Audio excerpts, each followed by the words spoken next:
There's a brand new show on Netflix that's pretty interesting. It's called The Woman in the House Across the Girl from the Street in the House. Like, I don't know, and I'm not even going to try to get the name right, but it's really cool.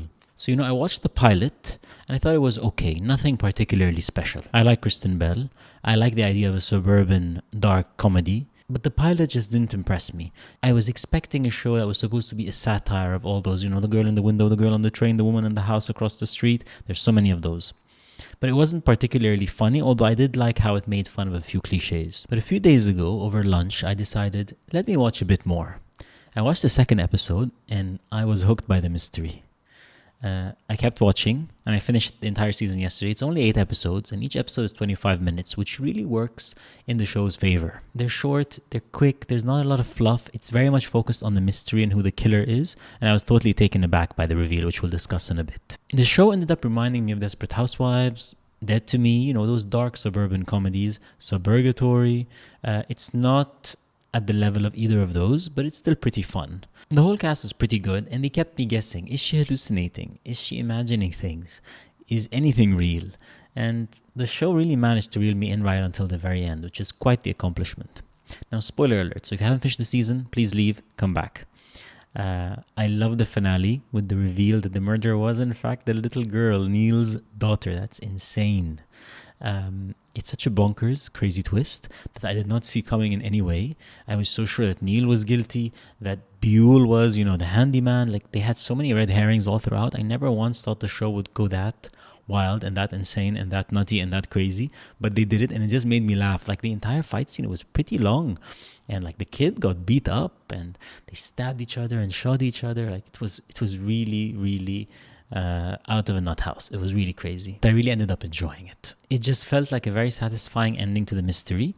And then the show's final episode with, her on the plane, and then Glenn Close of all people.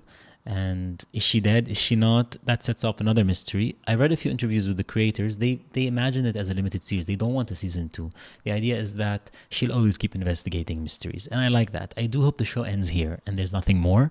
And it'll end up being a memorable show, although the title we will never ever remember, ever. And the rest of the cast is also pretty good. Like Tom Riley as the guy next door. He has good chemistry with Kristen. Her husband, Douglas, was a cool character, his whole job as, working with serial killers. Just the fact that their daughter died because she was eaten by a cannibal. Like, some of it is just so dark and so... And it feels like it's from a completely different show, but it works in a weird way. And the casseroles, by the way, are creating so many memes online. It's insane. The fear of the rain, so many little things, so many little touches were just really special in the show, but super duper fun. And again, I love the fact that the episodes are so short. I wish all series did that.